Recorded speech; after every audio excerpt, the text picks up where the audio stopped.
Ja vás, priatelia, všetkých zdravím. Ak ste si toto videoko pustili, tak opäť pozeráte zážitky so Štefanom, čomu sa samozrejme veľmi teším, no a zároveň pozývam na sledovanie ďalšej časti. Nakoľko časť prvá už uzrela svet, tak je tu pokračovanie našeho prvého výletu v roku 2026. Výlet vo štvorici Sri Lanka Total. Tak teda poďme na to, začneme z hurta a rovno rádom.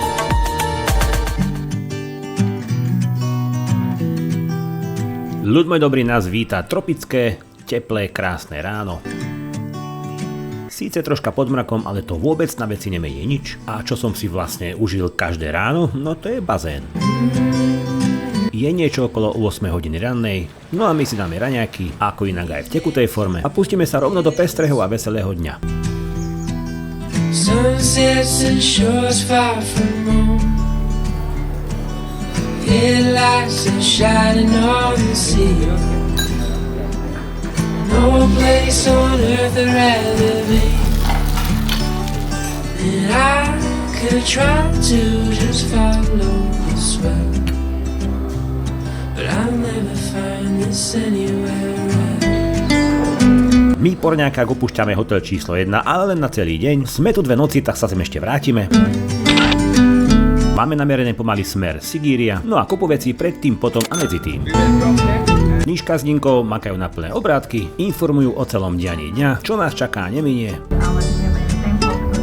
A my všetci ostatní, ja mám taký pocit z toho, že sme v takom tom chill-out móde a vyžaruje z toho taký pokoj, pokora a jednoduchý šťastný život v ráji. Presne ako väčšina populácie na Sri Lanke.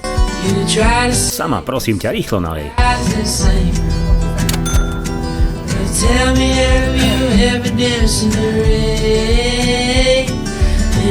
Zhruba po nejakej hodinke jazdy autobusom tu máme dnešnú prvú zastávku, ktorá si hovorí jaskinný chrám Dambulla, Zlatý chrám.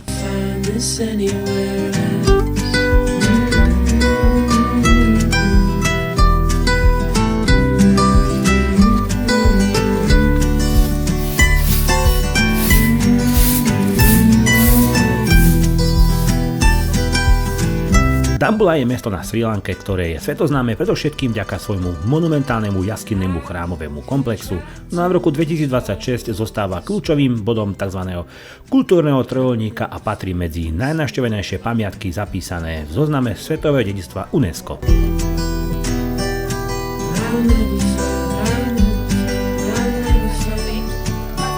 Ninuška nám delí ešte pokyny, kam môžeme, čo môžeme, no a kedy sa stretneme. Ďalej všetko dôležité a užitočné o histórii tohto miesta. Ešte sa vyzujeme a ideme rozchod.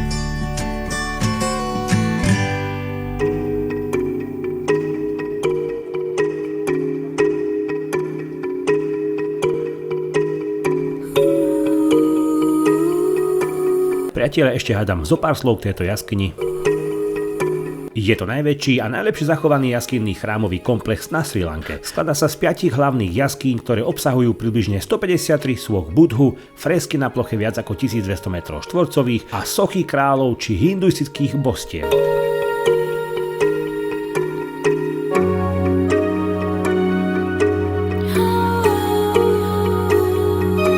Vyzutý a zahalený prejdem najprv v nádvorie, no a potom samozrejme vám ukážem aj znútra.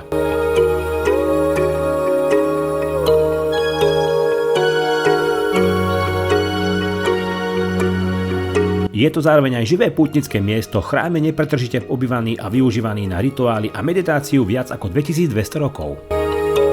V jaskyniach je viac ako 150 sôch Budhu v rôznych polohách, meditujúci, stojaci, ležiaci, no a tie zdôrazňujú dôležitosť miesta ako stredisko oddanosti bhakti.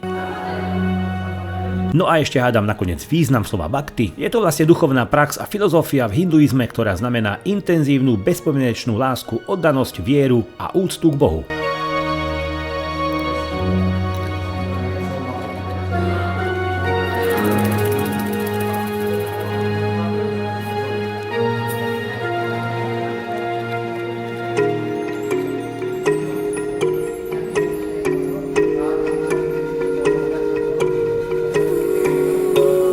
No a hádam ešte na záver, tak ako o iných veciach, aj o tomto mieste je veľmi veľa článkov, informácií na internete, stačí sa len dohľadať.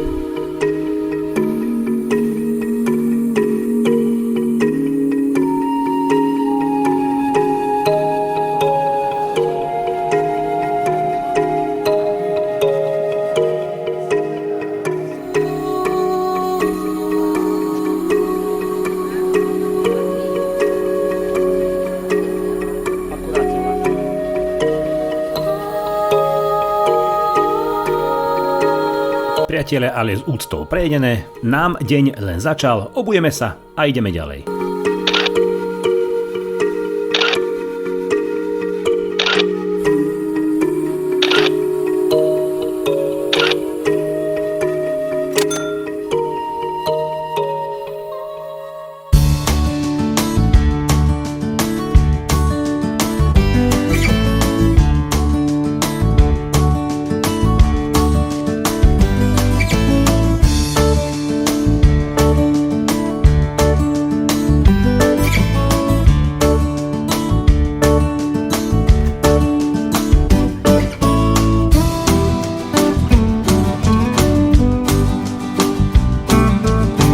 Sme vonku, no a ak sa dobre pamätám, ďalšia zastávka tentokrát bude, tuším, aj s aktivitou.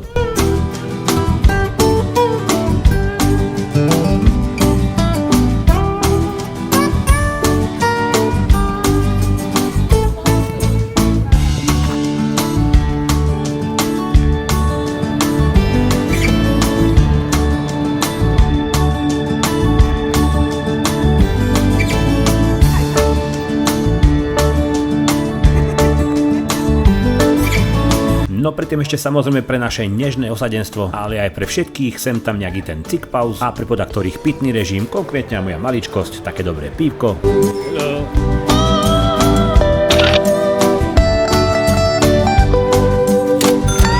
Ahoj moje. Dobre, utekaj. Priatelia, no a je to tu. Nedá mi to a musím citovať pána Fellnera z Cestovky, ktorý doslovne povedal: aj tento deň zažijeme viac než iný, zažijeme usmievavých domorodcov v ich dedinkách mimo klasických turistických trás, nasadneme na srilanský taxík, drevené káry ťahané vodnými bivolami nás prevezú až k jazeru plnému lotosových kvetov.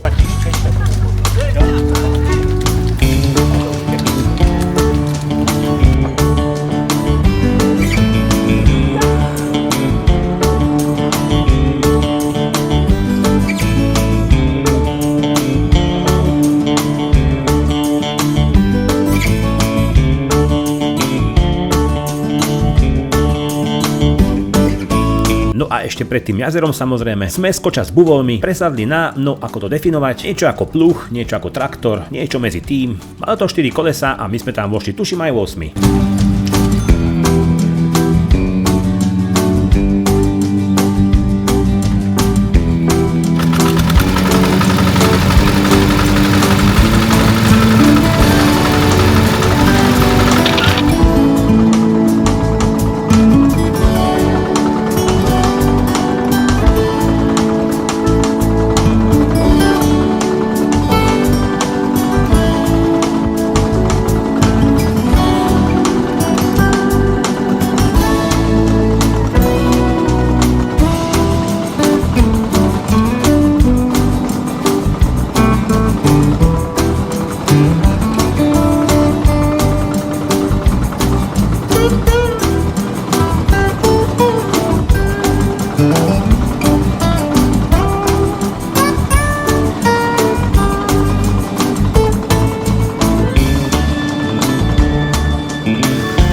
Priatelia, všetko je poprvé, no a toto sme si tiež vyskúšali.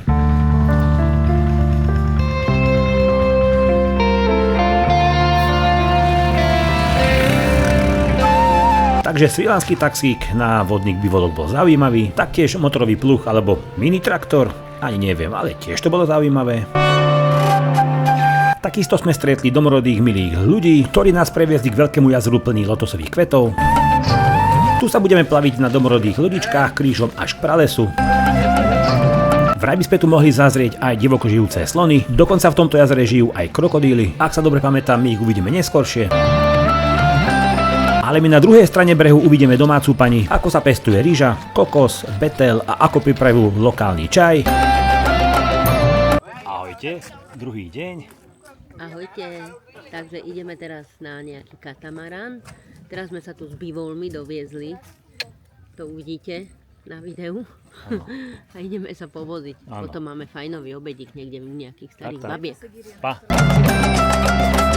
Presne tak, domčeky z prútia, hlinená pec na drevo, na oblečenie, sarong a sári, pokoj, pokora a jednoduchý šťastný život v raji.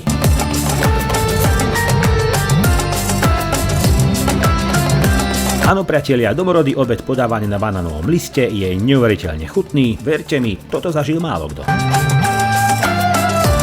Tak si to poďme všetko spoločne užiť, sľubujem, chvíľku budem ticho.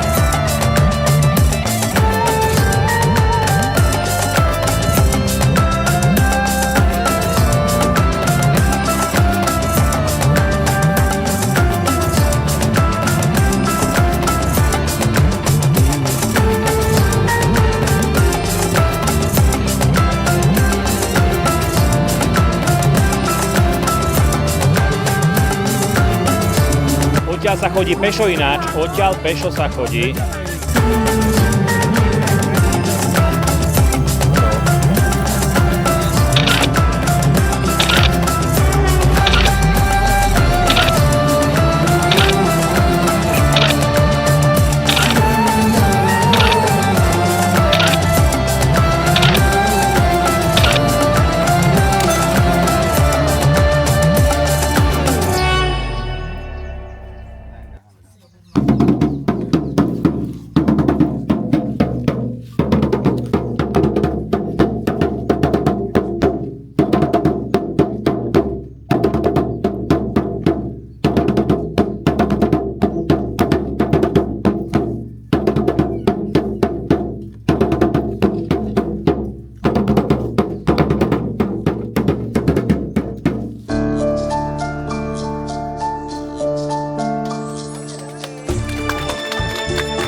Budovanie na Srí Lanke je neoddeliteľnou súčasťou domáceho a komunitného života, pričom neslúži len ako hudba, ale aj ako kľúčový nástroj komunikácie a rituálov. A teda z toho usudzujem, že zrejme pani domáca nás volala k nahliadnutiu prípravy komplet celého obedového menu hádam pre nás všetkých.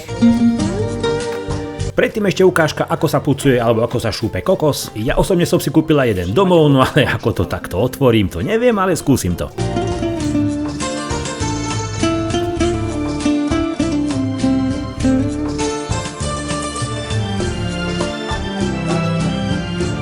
Po tomto úkone sme boli pozvaní a vítaní v skromnomto príbytku, kde nám pani domáca čiastočne už vopred pripravené a zbytok jedla osobne predviedla, ako sa čo všetko robí, varí a pripravuje. Tak si to poďme pozrieť.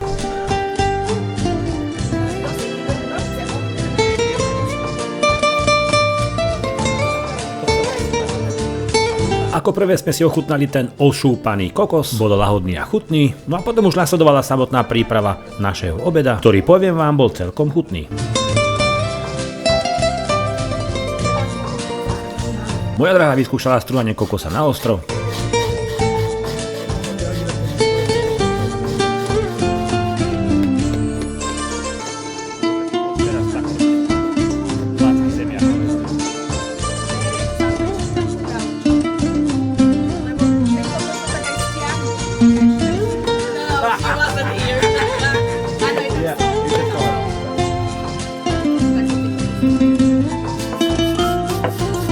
Neuveriteľné, s akou ľahkosťou to všetko chystala, bez barziakých vymožeností modernej techniky, žiadny mlynček, žiadny sekáč, žiadny robot.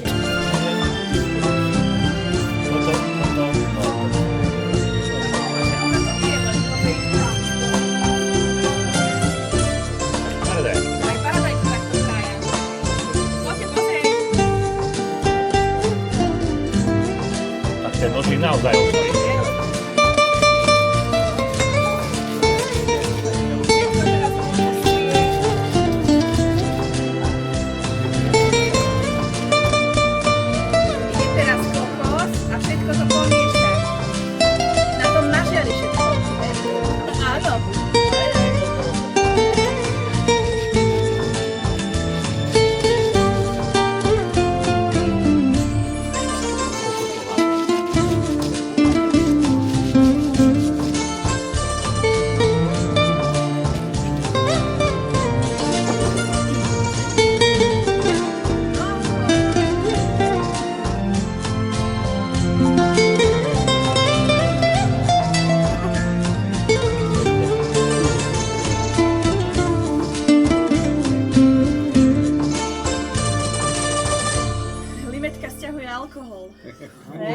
To nebudem.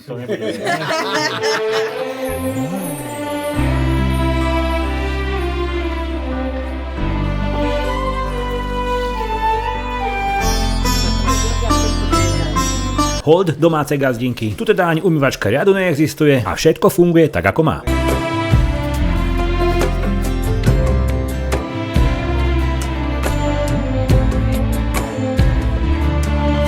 Náš pán sprievodca Niška nám ešte všetko vysvetlí, keďže tradičná strava na srilanskom vidieku sa v roku 2026 ešte stále opiera o stáročné metódy varenia v lnených nádobách, ktoré si hovoria mati kalája. Základom je vždy ryža a kari, pričom na dedinách sa pripravujú najmä sezónne a lokálne suroviny. No a tie vychádzajú z princípov čerstvosti a dostupnosti surovín priamo z okolitej prírody alebo domácich záhrad. Určite bližšie k tomu všetky dostupné informácie nájdete na internete.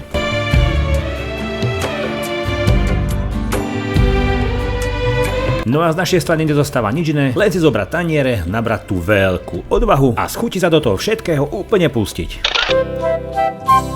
Veď nie nadarmo sa vraví, že také dobré kamarátstva vznikajú naozaj pri jedení a pri spoločnom stole.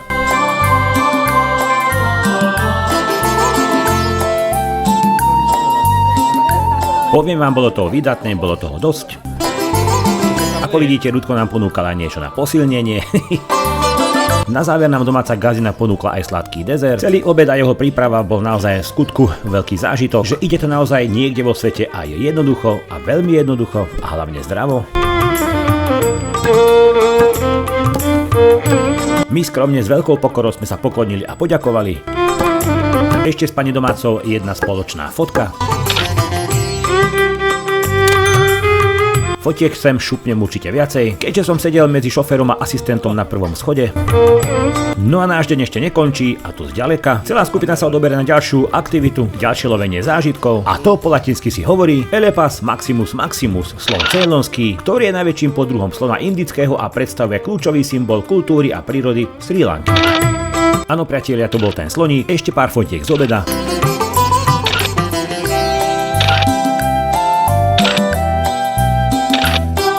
My na to safari pôjdeme ako inak ako na džípoch, ale kým tam prídeme, to vyskúšame tuk-tuk. No a ja sa osobne teším aj na to studené pivo.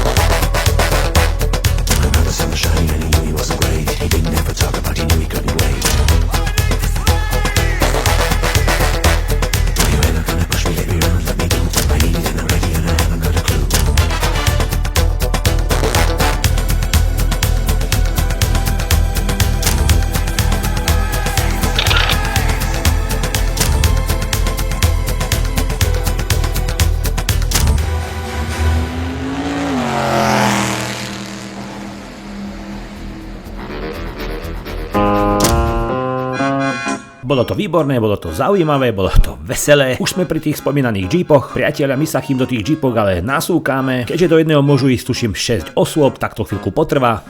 Po ťažkých neumorných minútach, všelijakých podivných pohyboch, náš 6-členný tím nadobudol asi takéto kontúry.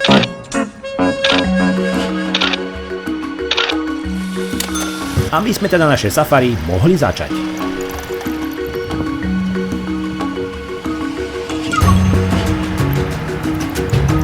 Ale začneme v prvom rade tým, že pre návštevníkov sú k dispozícii rôzne formy pozorovania od divokého safari až po rehabilitačné centrá. V našom prípade je to varianta A, čiže safari. Ak si dobre pamätám a nemýlim sa, my vstúpime do národného parku menom Minéria. Ďalej je ešte park Jala, ktorý sa nachádza na juhovýchodnom pobreží Srí Lanky a hraničí s Indickým oceánom. Tento park má jednu z najvyšších hustôt populácie leopardov na svete, čo zvyšuje šance na ich pozorovanie počas safari. Určite aj tam pôjdeme, ale neskoršie.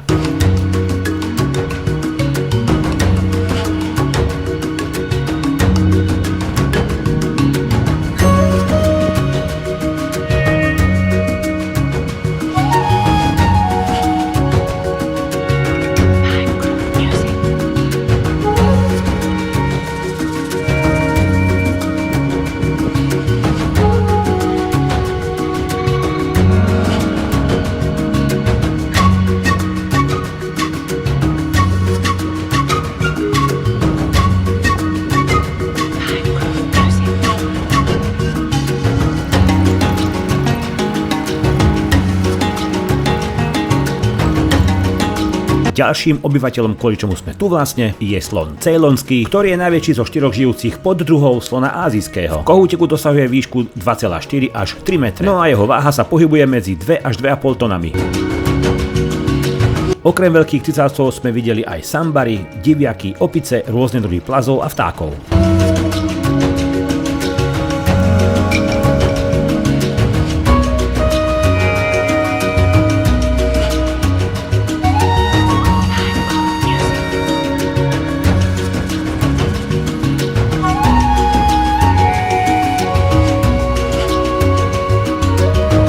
Ono všetko má svoje pre a proti a ja pevne verím a dúfam, že tí naši rangeri vedia, čo robia a tých sloníkov a tú sloniu rodinku určite nájdu.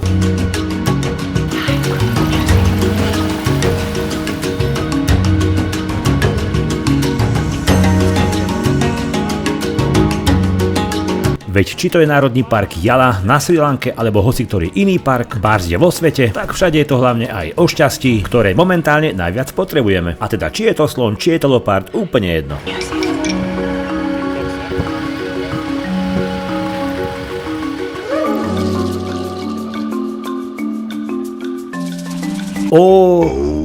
Zázraky sa dejú, bol som tam hore vypočutý. Takže priatelia, ak je na Srí Lanke jeden jediný slon, tak ten je určite tu. Kde? Takže priatelia, ak je na Srí Lanke 4 slony, tak všetky sú práve tu. Sú tu 4 slony a 60 jeepov. Banana, mignon. Niekedy sa ten uhol pohľadu naozaj mení a veci vyzerajú úplne ináč, ako je realita. V našom prípade sme to šťastie mali, no a také malé stádo alebo skôr rodinku, ako sa pasú, sme zazreli.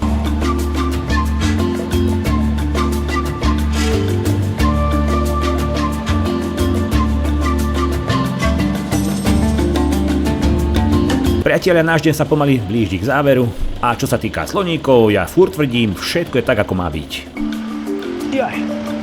Tak priatelia, ja vás zdravím a vítam z korby Jeepu. Máme druhý deň výletu Srí Lanka Total, stihli sme to celkom dosť a dneska bol aktívny deň, zhruba od rána od 8:30, ak sa nemýlim 8:30 sme začali, vystúpili sme nahoru, v popise dole nájdete miesto kde čo a ako, potom dobrý obed a teraz sme sa presunuli do safari parku pozrieť nejakých slonov, aké sme tých slonov moc nestihli. No a už ideme domov, ideme na hotel, oddychovať a ešte nás čaká ajurvédská masáž, aj babi, aj chlapov. Jednoducho bude dobre, bude veselo. Ahoj.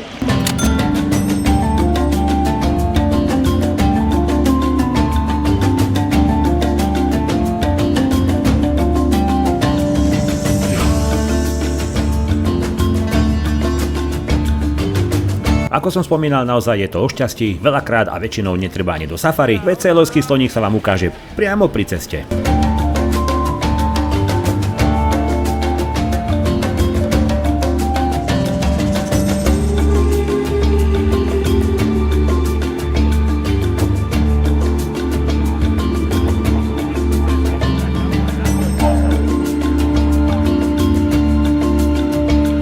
Ale predsa len by som bol strašne zvedavý, ako na toto všetko reaguje práve ten sloník. Nuže bohužiaľ, to sa už nikdy nedozvieme, ale predsa len opak môže byť pravdou. Je veselý, čaká odmenu, priatelia odmenu presne ako čakáme my. Taký dobrý bazén, fajn večera, vychladené pivo. Ešte vdychnem tomuto videu nejaký príjemný a pekný záver. Nás čaká pár kilometrov už len pohodová jazda do hotela. Ešte si pripomeňme, ktorej časti Srí Lanky sa nachádzame. Samozrejme sme už v vnútrozemí ostrova, na severnej centrálnej časti. Náš hotel je naozaj veľmi pekný. No ale ja si ho vychutnám až večer, nakoľko ako som vravel, nás ešte čaká príjemná ajurvédská masáž. Tu som bohužiaľ vôbec nenatáčal, ale verte mi, bola úplne fantastická. Ako som spomínal, v tomto hoteli pobudneme 2 noci. Ešte slúbených zo pár záberov, to sú tie, ktoré fotím, keď sedím úplne vpredu. Srí Lanka Total s Bubom, časť 2 končí.